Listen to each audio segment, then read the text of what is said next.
نحمدہ ونصلی علی رسولہ الکریم۔ پانی اگر تھوڑا سا لیکن بہت ٹھنڈا نہ ہو۔ میرے عزیز دوستو، بھائیوں اور بہنوں،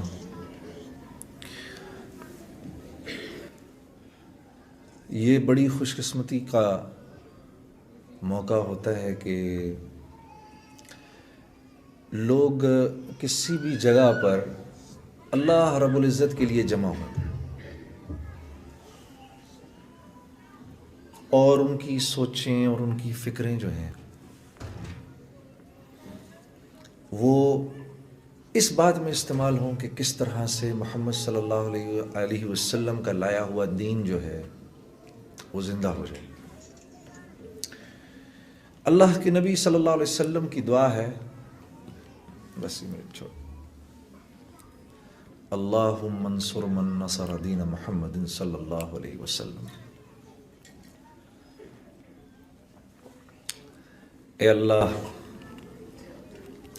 تو اس کا مددگار بن جا جو محمد صلی اللہ علیہ وسلم کے دین کا مددگار ہے، اور جس کے لیے رسول اللہ صلی اللہ علیہ وسلم نے دعا کی ہو، یہ کیسے ممکن ہے کہ یہ دعا قبول نہ ہو؟ مجھے ویسے تو مسجد میں بات کرنے کی عادت ہے، سٹیج پر اب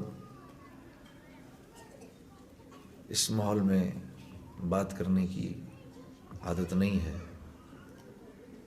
لیکن آپ لوگوں کا جو دین سے جو رغبت ہے یہ دیکھ کے مجھے رشک ہو رہا ہے، کس طرح آپ لوگ اپنے اوقات کو، باہر کی دنیا میں اس وقت لوگ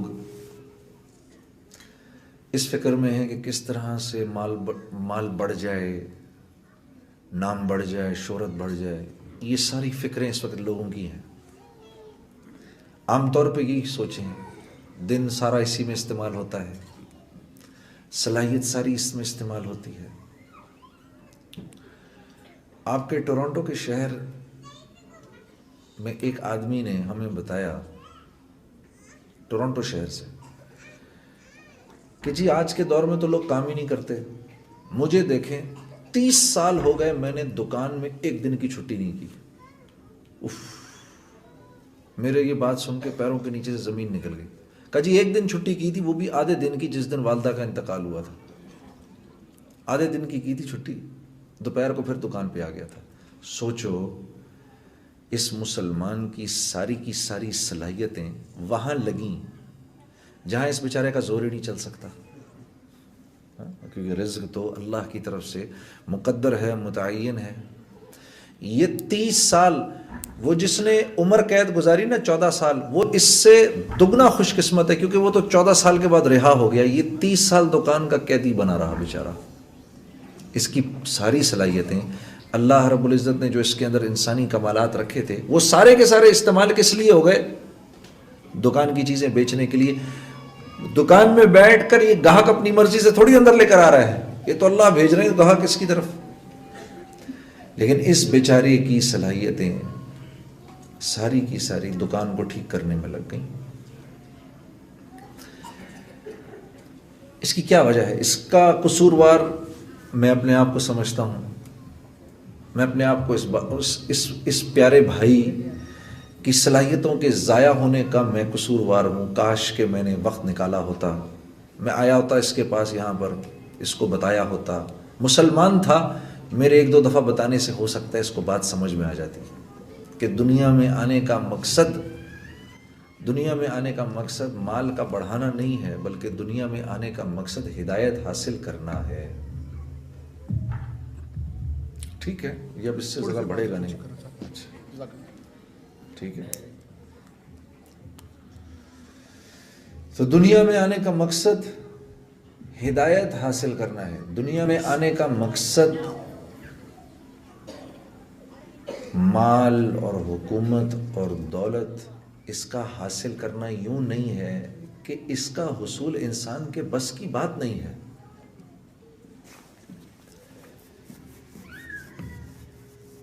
انسان کے بس کی بات نہیں ہے میرے دوستوں. رزق کا بڑھ جانا انسان کے بس کی بات نہیں ہے. اب بہتر ہے, Sameer keep it that way, یہ بہتر ہے. رزق کا بڑھ جانا انسان کے بس کی بات نہیں ہے. اللہ یبسط الرزق لمن یشاء ویقدر, یہ اللہ کا اعلان ہے. رزق میں بڑھاتا ہوں اور میں ہی گھٹاتا ہوں. ترزق من تشاء بغیر حساب ویرزق من تشاء بغیر حساب, جس کے لیے میری مرضی ہوتی ہے میں بڑھا دیتا ہوں زیادہ, بغیر حساب کتاب کے دے دیتا ہوں. ایک چھوٹا سا بچہ, باپ اس کا ملینئر بلینئر دنیا سے گیا, 8-9 سال کا بچہ ہے, ایک دم بلینئر ہو گیا. اب اس میں اس کا کیا کمال ہے, کون سی محنت لگی اس بچے کی؟ اللہ کی طرف سے ایک فیصلہ تھا. اور رزق کا لیکن مال کا بڑھنا یہ رزق کی بڑھوتی نہیں ہے. مال کا بڑھنا رزق کی بڑھوتی نہیں ہے. ہاں, رزق میں کیا کیا کچھ ہے. رزق میں مال بھی ہے, نیک بیوی بھی ہے, فرما بردار اولاد بھی ہے, معاشرے میں لوگوں کی عزت بھی ہے, سر ڈھانکنے کے لیے, سر چھپانے کے لیے چھت بھی ہے, کپڑے تن ڈھانپنے کے لیے کپڑے بھی ہیں, ہاں, کھانا بھی ہے, صحت بھی ہے. کروڑوں روپے پاس ہوں, کروڑوں ڈالر پاس ہوں, اور طبیعت اللہ ایسی خراب کر دے کہ آدمی کے جسم میں لقمہ ایک بھی نہ جائے, تو آپ یہ کہیں گے کہ اس کا رزق بڑھ گیا ہے, کیونکہ پیسے تو بہت آ رہے ہیں. امن و امان بھی ہے, عافیت بھی ہے, لوگوں کا آپس میں مل جل کے رہنا بھی ہے, یہ سب رزق ہے. تو اللہ فرما رہے ہیں یہ ہم اپنی مرضی سے بڑھاتے ہیں, ہم اپنی مرضی سے گھٹاتے ہیں, ہم اس میں برکت دیتے ہیں اور ہم اس میں بے برکتی دیتے ہیں. تو یا اللہ کس کے لیے برکت دیتے ہیں اور کس کے لیے بے برکتی کرتے ہیں؟ آپ کس کے لیے برکت کرتے ہیں, کس کے لیے بے برکتی کرتے ہیں؟ تو میرے عزیز دوستو, اللہ رب العزت کے ہاں ان الدین عند اللہ الاسلام, یہ اللہ کا فیصلہ ہے. بھائی میرے قریب ہونا چاہتے ہو, میرے دوست بننا چاہتے ہو, تو اسلام یعنی یہ جو میرا حبیب ہے محمد صلی اللہ علیہ وسلم, اس کے رنگ میں رنگ جاؤ, تم اس کے ہو جاؤ, ہم تمہارے ہو جائیں گے. ہاں, اب چاہے ٹورانٹو میں رہو, لاہور میں رہو, کوئی فرق نہیں پڑتا. یہ جو آپ سب پاکستان چھوڑ کے بھاگ کے ادھر آ گئے پیسے کمانے کے لیے,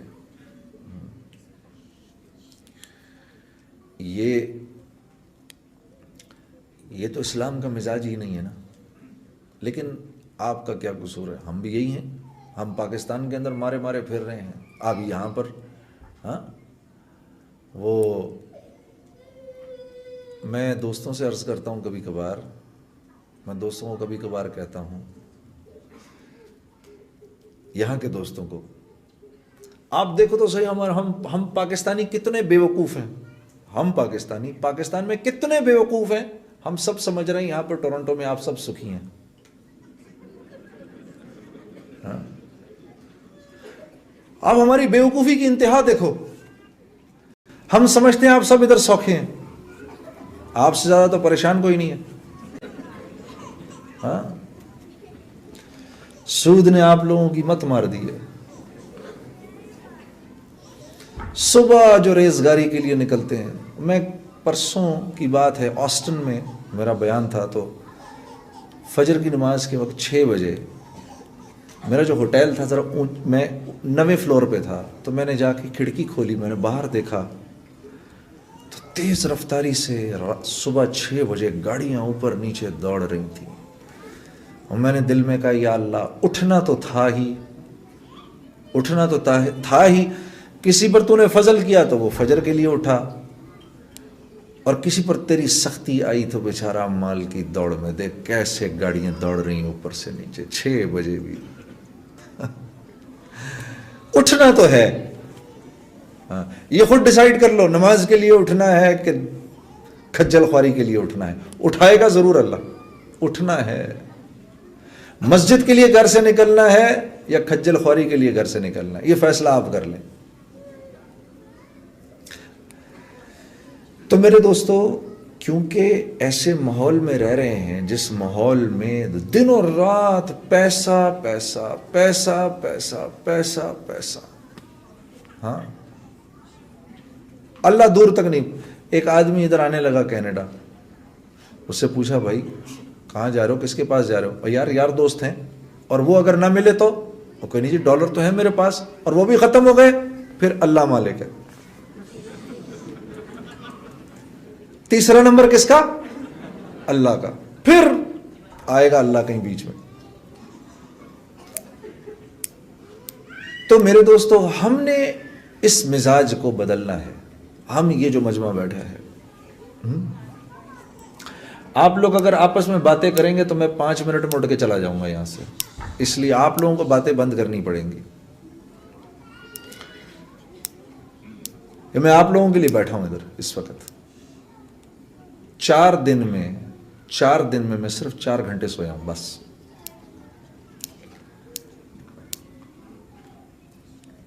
تو ہم پر ایک ذمہ داری ہے. میں اور آپ مسلمان ہیں, چاہے یہاں رہیں, چاہے کراچی رہیں, چاہے لاہور رہیں, چاہے دہلی رہیں, چاہے کہیں بھی رہیں, کامیابی چاہیے تو دین پر چلنا پڑے گا. ہاں, دین سیکھنا پڑے گا, اور دین سیکھنے کے لیے سب سے پہلے دل کا پیالہ خالی کرنا پڑے گا. اس بات کا احساس کرنا پڑے گا کہ مجھے کچھ نہیں آتا. سب سے پہلے اس بات کا احساس کرنا پڑے گا کہ مجھے کچھ نہیں آتا.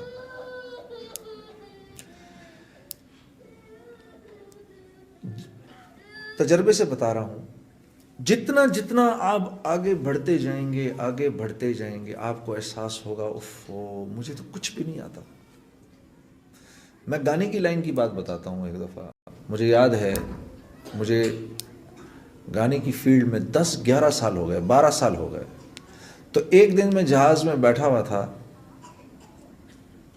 تو مجھے احساس نہیں ہوا, میری ساتھ والی سیٹ پہ غلام علی صاحب بیٹھے ہوئے تھے. بہت بڑے گائک ہیں. تو بڑی خوشی ان سے مل کے. میں نے کہا خان صاحب کوئی مشورہ تو دیجئے گانے کی لائن سے. کہنے لگے میرے بھائی گا نا, یہ میرا مشورہ ہے تجھے, گا نا.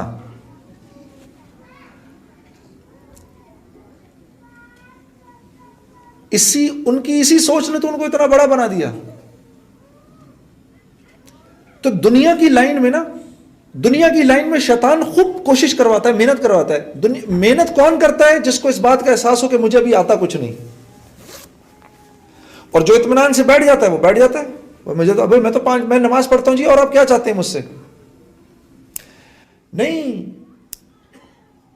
اگر تم قرآن پڑھے ہوئے ہوتے, قرآن سمجھے ہوئے ہوتے, تو تمہیں اس بات کا احساس ہوتا کہ اللہ یہ نہیں چاہتا کہ آپ صرف 5 وقت کی نماز پڑھیں. اللہ چاہتا ہے آپ محنت کر کے انعام یافتہ لوگوں میں شامل ہوں. اللہ آپ سے کہہ رہا ہے صراط الذین انعمت علیہم, اے اللہ تو مجھے ان لوگوں کے راستے پہ لگا جو انعام یافتہ تھے. انعام یافتہ 4 لوگ تھے, انبیاء, صدیقین, شہداء اور صالحین. یہ 4 لوگ ہیں. اللہ فرما رہے ہیں مجھ سے ان کا راستہ مانگو, تاکہ کہیں سیٹسفائی ہو کے نہ بیٹھ جاؤ کہ میں تو نماز پڑھ رہا ہوں, مسجد کے لیے میں دے رہا ہوں پیسے. آپ یقین کریے سب سے زیادہ یہ مسجد بنانا, بن جانا بہت بڑی بات ہے, اور اس کے لیے محنت کرنا بہت بڑی بات ہے. لیکن سب سے زیادہ جو شیطان مطمئن کرتا ہے نا, ان لوگوں کو کرتا ہے جو مسجد کے لیے چندہ اکٹھا کر رہے ہوتے ہیں. میں آپ کو تجربے سے بتا رہا ہوں. ہاں, میں تو بہت بڑا کام کر رہا ہوں. نہیں, سیٹسفائی نہیں ہو سکتے آپ. اور اتنی محنت کی, اتنے اخلاص سے سب کچھ کیا, مسجد بن گئی. 30 سال گزر گئے, اس مسجد کے پاس سے گزرتے ہوئے ساتھ والے کو کہا یہ جو مسجد ہے نا اس میں میرا بھی حصہ پڑا تھا. لو جی 30 سال کا اخلاص ختم ہو گیا. سب جتنا کمایا تھا سب گنوا کے بیٹھ گئے. تو دین سیکھنا ہے, ہم نے دین سیکھنا ہے میرے دوستوں. اور ہمیں نہیں آتا، ہمیں دین نہیں آتا. ورنہ اگر ہمیں دین واقعی آتا ہوتا تو آپ یقین کرو خدا کی قسم 2 رکعت نماز کافی تھی ہمارے تمام مسائل کے حل کے لیے. 2 رکعت نماز کافی ہے. اب کیونکہ دین نہیں آتا، کسی کی نماز میں کوئی کمی ہے، کسی کی نماز میں کوئی کمی ہے، کسی کی دعا میں کوئی کمی ہے، کس کی نماز ہے. نماز میں کھڑے ہوتے ہیں، امام ابو حنیفہ کے پاس ایک آدمی آیا، جی میری فلاں چیز کھو گئی. میں نے کہا چلو دور کا نماز میں کھڑا ہوا، نماز میں کھڑا ہوا، سلام پھیرتے کہتا جی یاد آ گئی کہاں پڑی ہے.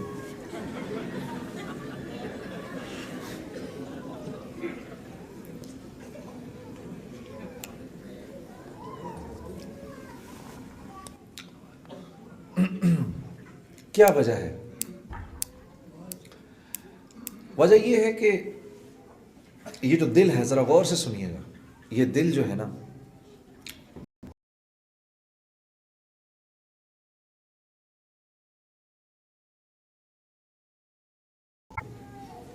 ایک یہ کان ہے، ایک یہ زبان ہے، اور ایک یہ دماغ کی سوچیں ہیں.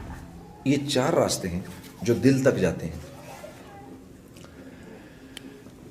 جو آنکھ کی حفاظت کرتا ہے، نامحرم پر نظر پڑی جھکا لی ایک دم آنکھ، تو اللہ فرما رہے ہیں اگر تو نے ایسا کیا تو اسی لمحے میں تیرے پچھلے سارے گناہ معاف کر دوں گا. ہاں، ایک نے آنکھ کی حفاظت کی، لیکن یہ حفاظت کیوں نہیں ہوتی؟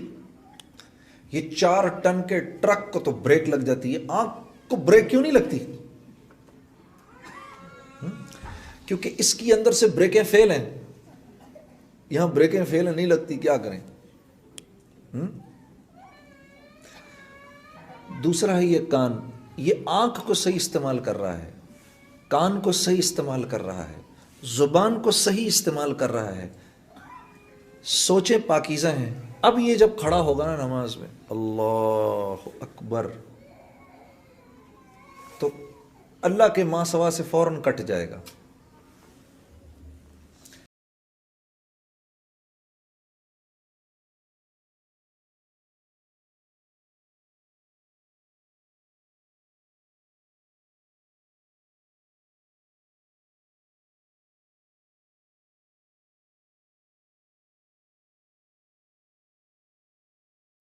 آپ بتائیں ہم پی سکتے ہیں اس کو؟ ہاں، جیسے کبھی کبھار ہم کہہ دیتے ہیں کہ بھئی جی دین کے ساتھ دنیا بھی تو ضروری ہے، دین کے ساتھ دنیا بھی ضروری ہے. جنید صاحب میں زمزم بھی پیتا ہوں تو وڈکا بھی پیتا ہوں. میں نے پوچھا بھی اس میں وڈکے میں زمزم ڈال کے تو نہیں پیتا کہیں تو کہ تھوڑی برکت آ جائے تیری وڈکا میں؟ میں مکے بھی جاتا ہوں جی، ویگس بھی جاتا ہوں. شاباش. میں نے کہا تیری بیوی نے کبھی تجھ سے کہا کہ میں تجھ سے بھی پیار کرتی ہوں اور ساتھ والے سے بھی کرتی ہوں؟ دیکھو یار، ہاں کیوں بری لگی یہ بات؟ اللہ کے ساتھ تو کر رہے ہیں. ہاں، یا اللہ تیرے ہیں، شیطان بھی راضی، اللہ بھی راضی. تو یہ سوچ ہم نے بدلنی ہے. اس بدقسمت سوچ کی وجہ یہ ہے اللہ سے تعلق کوئی نہیں ہے، اس سے محبت نہیں ہے. خدا کی قسم، کیا وہ اقبال نے کہا نا، 2 عالم سے کرتی ہے بیگانہ دل کو، عجب چیز ہے لذت آشنائی. ہاں، اللہ سے تھوڑا سا تعلق ہو جائے، اللہ سے تھوڑا سا تعلق بن جائے، آپ یقین کرو اللہ کی فرما برداری میں اتنا مزہ آتا ہے، اتنا مزہ آتا ہے. یہ جو اللہ کی نافرمانی کا جو مزہ ہے نا، یہ خارش، یہ وہ ہے جیسے خارش کا مزہ ہوتا ہے. ہاں، کھجاتے رہو کھجاتے رہو کھجاتے رہو، ایک دن کھالی کاٹ دو گے. آپ یقین کرو حضرت امیر معاویہ رضی اللہ تعالی عنہ فرماتے ہیں کہ لوگوں کو معاف کر کے مجھے اتنا مزہ آتا تھا، مجھے اتنا مزہ آتا تھا لوگوں کو معاف کر کے، کہ مجھے خدشہ ہوتا تھا کہ کہیں اللہ مجھ سے اس کا اجر ہی نہ چھین لے. ہاں ارے فرما برداری کا بہت مزہ ہے، اس کا ایک بڑا سرور ہے، یہ تو مجھے پتہ ہی نہیں، اللہ سے تعلق ہی نہیں، ساری رات تو گانا سنوں گا، لیکن رات کو 3 بجے 3:30 بجے جب ساری دنیا سو گئی ہو، اس وقت اپنے نرم گداز بستر کو، اپنی پیاری بیوی کو چھوڑ کر اٹھنا اور جانماز بچھا کر وضو کر کے آ کے کھڑے ہونے کا مزہ اور سرور مسلمان کو نہیں پتا، اس کا کتنا مزہ ہے، ہم اس سے ناواقف ہیں۔ تو پھر کیوں روتے ہو جب زندگی میں سکون نہیں ملتا؟ سکون، چین، اطمینان کس کے ہاتھ میں ہے؟ کس کے ہاتھ میں ہے؟ اللہ کے ہاتھ میں ہے۔ ایک نوجوان مجھے سے پوچھنے لگا، جنید بھائی یہ ذرا غور سے سنیے گا اس بات کو، اس نوجوان کے اس سوال نے مجھے سوچنے پہ مجبور کر دیا۔ اس نے کہا یہ آپ اتنے جو سفر کرتے ہیں روزانہ، ہر روز ایک نئے بستر پہ سو رہے ہیں، آپ کو نیند آ جاتی ہے؟ مجھے ایسے جھٹکا لگا اس کی بات سن کے۔ میں نے کہا میرے پیارے، نیند کا تعلق نرم بستر سے نہیں ہے، نیند کا تعلق نرم بستر سے نہیں ہے، نیند کا تعلق تو قلب کے سکون، چین اور اطمینان سے ہے۔ یہ نرم بستر ایک پرسکون نیند کی شکل ہے، شکل، لیکن یہ پرسکون نیند دے نہیں سکتا۔ یہ بڑا گھر، خوبصورت سا محل نما گھر، یہ ایک کامیاب زندگی کی شکل ہے، لیکن کامیاب زندگی سے اس کا کوئی تعلق نہیں ہے۔ یہ بڑی سی گاڑی ایک کامیاب زندگی، یہ مال ایک کامیاب زندگی کی شکل ہے، صرف کامیابی سے اس کا کوئی تعلق نہیں ہے۔ محنت سے مال نہیں ملتا، مال سے چیزیں نہیں آتی، چیزوں میں راحت نہیں ہے، راحت اللہ کے امر میں ہے۔ ہاں، ایک باپ ہے، اس کے 10 بیٹے ہیں، 10 کے 10 فرما بردار ہیں، تو وہ اپنی جھونپڑی میں جنت کے اندر ہے۔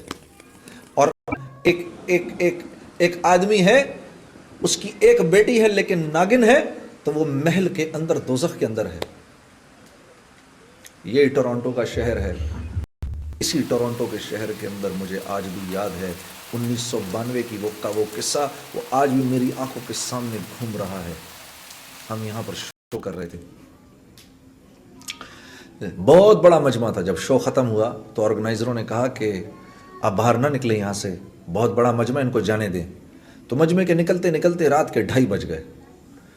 تو ہم جب یہاں سے باہر نکلے تو گاڑی کے اندر جا کے بیٹھنے لگے، ایک جوان لڑکی دوڑتی ہوئی آئی، میں نے آپ لوگوں کے ساتھ جانا ہے۔ اب ہم رہنے والے تو پنڈی کے تھے سارے، ہاں، ہمارے لیے تو کراچی بھی نیو یارک سٹی تھا، ہاں، تو ٹورانٹو تو سوچو کیا ہوگا ہمارے لیے۔ اور پھر بھی کچھ تھوڑی بہت، اللہ معاف کرے، وہ کام تو کوئی حیا کا کام نہیں ہے جو ہم کر رہے تھے، لیکن پھر بھی کچھ تھوڑی سی تو حیا باقی تھی ہمارے اندر۔ ہم ایک دوسرے کی شکل دیکھنے لگے۔ اس لڑکی کو دیکھ کر ہم نے کہا تم نے کہاں جانا ہے ہمارے ساتھ بھائی؟ ہم تو اپنے ہوٹل جا رہے ہیں۔ کہتی ہے نہیں، تم ہوٹل تک چلے جاؤ، مجھے ہوٹل تک لے جاؤ، پھر میں وہاں سے گھر چلی جاؤں گی۔ تو ہم نے کہا تو تمہارا باپ؟ کہتی ہے no don't worry about it, I just turned 18 a week ago. تو ہم نے کہا پھر کیا ہوا؟ ہمیں پتہ ہی نہیں تھا 18 10 ہونے کا کیا مطلب ہے۔ ہم نے کہا پھر اس سے کیا فرق پڑتا ہے؟ کہا وہ کہنے لگی last week when I turned 18 I went to the night club, I came back at 4:30 in the morning, my father didn't open up the door, I just called the police, so there's no problem. اب یقین کرو یہ پورا کا پورا واقعہ مجھے آج تک یاد ہے۔ 16 سال اس واقعے کو ہو گئے، 17 سال اس واقعے کو ہو گئے ہیں۔ اس لڑکی کی ایک ایک بات مجھے ابھی تک یاد ہے، اور میں صرف یہ سوچ رہا تھا، صرف اتنا سوچ رہا تھا کہ اگر میری بہن یہ کرے تو میرے باپ کا کیا حشر ہو، اور اب یہ سوچتا ہوں اگر میری بیٹی یہ کرے تو میرا کیا حشر ہو۔ لیکن قصور اس بچی کا نہیں ہے، قصور اس بچی کا نہیں ہے، قصور ان ماں باپ کا ہے جنہوں نے خود زندگی میں دین لانے کی کوئی محنت نہیں کی، تو وہ اولاد کو کیا سکھاتے۔ میرے دوستو، یہ جن لوگوں میں آپ رہتے ہیں، اگر ان میں آپ عزت چاہتے ہیں تو آپ کو محمد صلی اللہ علیہ وسلم کی زندگی پر چلنا ہوگا، کیونکہ اللہ نے ہمارے نبی کو وہ زندگی دی اور کہ اس میں اس زندگی کے اندر ایسے طریقے ہیں جو انسانوں کو مقناطیس کی طرح اپنی طرف کھینچتے ہیں۔ جتنی اس زندگی سے دوری ہوگی اتنی میرے دوستوں زندگی میں پریشانی ہوگی۔ آپ میرا خیال ہے بچے وغیرہ یہ وہ سب لوگ بہت دیر ہو گئی ہے، ایک نعت آپ کو سنایا تو پھر آپ لوگ اپنے گھر جا سکتے ہیں۔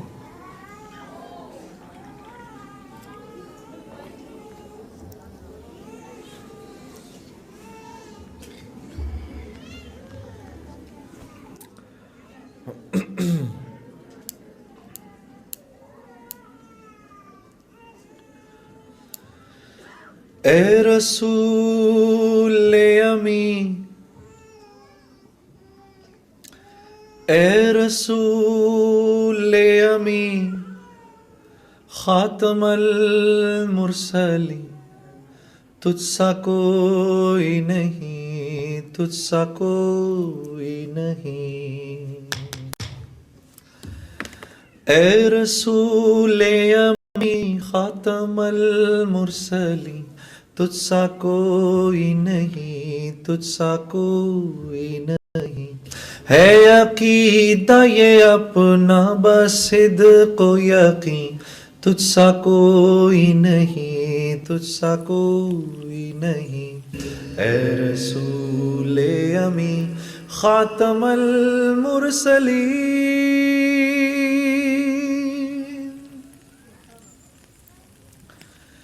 بزم کونین پہلے سجائی گئی، پھر تیری ذات منظر پہ لائی گئی۔ سید الاولی سید الآخری، تجھ سا کوئی نہیں، تجھ سا کوئی نہیں۔ اے رسول امی، خاتم المرسلین،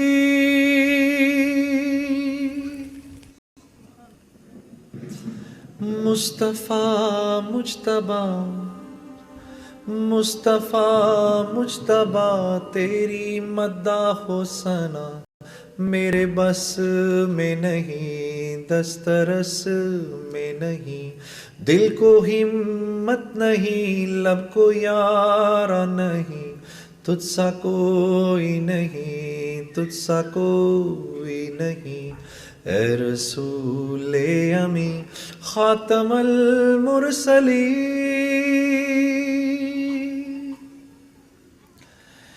دست قدرت نے ایسا بنایا تجھے، جملہ اوصاف سے خود سجایا تجھے۔ اے ازل کے ہنسی، اے ابد کے ہنسی، ڈھونڈتی ہے تجھے میری جان حزین۔ تیرا سکہ رواں کل جہاں میں ہوا، اس زمین میں ہوا، آسمان میں ہوا۔ کیا رب کیا جم سب ہے زیر نگی، توبہ توبہ نہیں کوئی تجھ سا نہیں۔ اے رسول امی، خاتم المرسلین، تجھ سا کوئی نہیں، تجھ سا کوئی نہیں۔ ہے عقیدہ یہ اپنا بصدق و یقین، تجھ سا کوئی نہیں، تجھ سا کوئی نہیں۔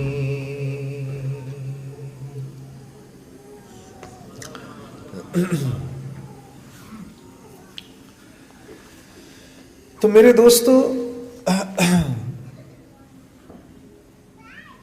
سب سے بڑا جہاد اپنے نفس سے، سب سے بڑا جہاد اپنے نفس سے ہے، اپنے نفس سے۔ آدمی کے لیے دوسرے پر انگلی اٹھانا بہت آسان ہوتا ہے، دوسرے پر انگلی اٹھانا بہت آسان ہوتا ہے، لیکن یہ دیکھو میں ایسے اشارہ کر رہا ہوں آپ کی طرف، یہ 3 انگلیاں میری طرف بھی اشارہ کر رہی ہیں، تو اپنے آپ کو دیکھ۔ ہاں، کسی بھی قوم کے تنزل کی سب سے بڑی نشانی یہ ہے کہ جب ان پر حال آتا ہے وہ دوسرے پر انگلی اٹھاتے ہیں، اور کسی بھی قوم کی عروج کی سب سے بڑی نشانی یہ ہے کہ جب ان پر کوئی مشکل وقت آتا ہے ان کی نظر صرف اپنی ذات پر جاتی ہے، اپنی ذات پر۔ یہ سب سے مشکل کام ہے۔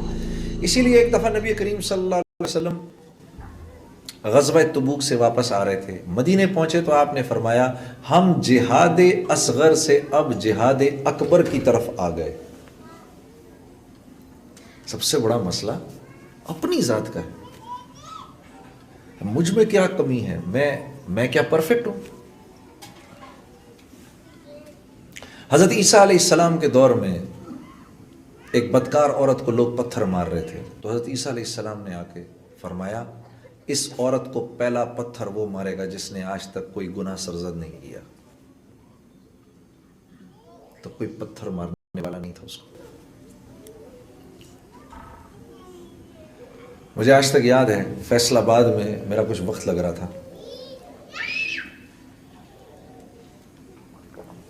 شاید چلے میں تھا میں، تو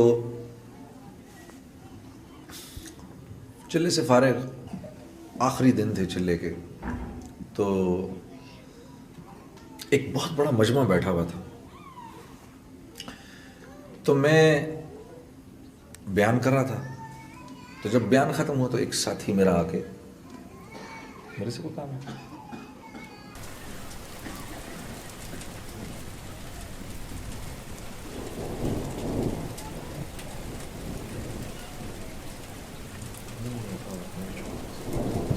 مجھے کرنے بولو۔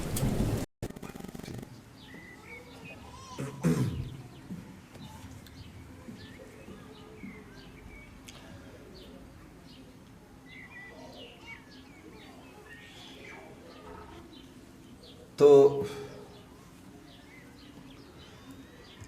میرا بیان ہو رہا تھا، میں بیان کر رہا تھا، بیان جب ختم ہو گیا تو میری جماعت کا ایک ساتھی آ کے ادھر میرے ساتھ بیٹھ گیا،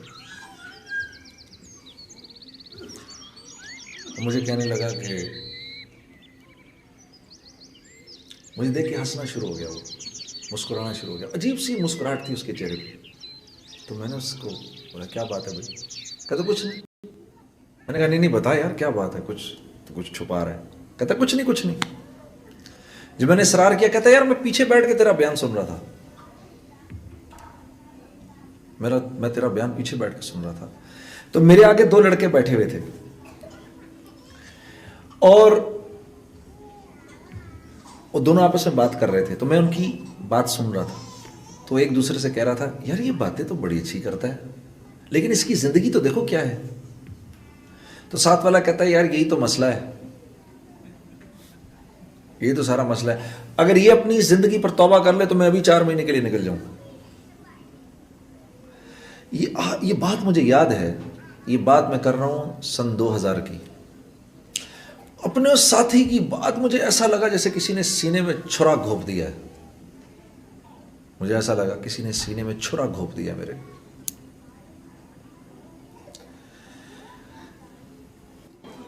اور مجھے اس بات کا احساس ہوا کہ اگر میں نے جا کر نحمدہ ونصلی علی رسولہ لوگوں کی زندگی پر میری ذات سے اگر کسی کا کوئی فائدہ ہونا ہے لیکن بہت ٹھنڈا نہ ہو، تو اس کے لیے سب سے زیادہ ضروری ہے کہ مجھے اپنی زندگی کو بدلنا پڑے گا۔ میرے عزیز دوستو، مجھے اس بات کا احساس ہو گیا، اور بہنوں، ورنہ اس سے پہلے میں نے یہ سوچا تھا ٹھیک ہے جیسے میں نے ابھی تبلیغ کا کام بھی کریں گے، گانے بھی یہ گائیں گے، بڑی خوش قسمتی مکے بھی جائیں گے، ویگس بھی جائیں گے، موقع ہوتا ہے کہ ہاں زمزم بھی پیئیں گے، وہ بھی پیئیں گے، لوگ کسی ہم سب بھی کہتے ہیں جگہ پر اللہ رب دین کے العزت ساتھ ساتھ لیے جمع دنیا بھی، دین کے ساتھ ساتھ دنیا بھی۔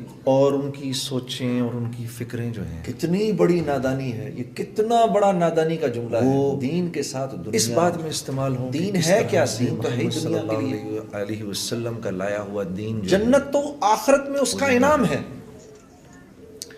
دین تو ہے ہی اللہ دنیا کے کے لیے۔ نبی صلی اللہ علیہ وسلم کی دعا ہے، کشتی پانی کے لیے ہے کہ خشکی کے لیے؟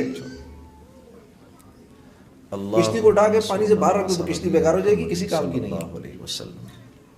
کشتی تو پانی کے لیے ہے، انسان کو دنیا سے اے نکال. اللہ تو اس کا مددگار بن جا جو محمد صلی اللہ علیہ وسلم کے دین کا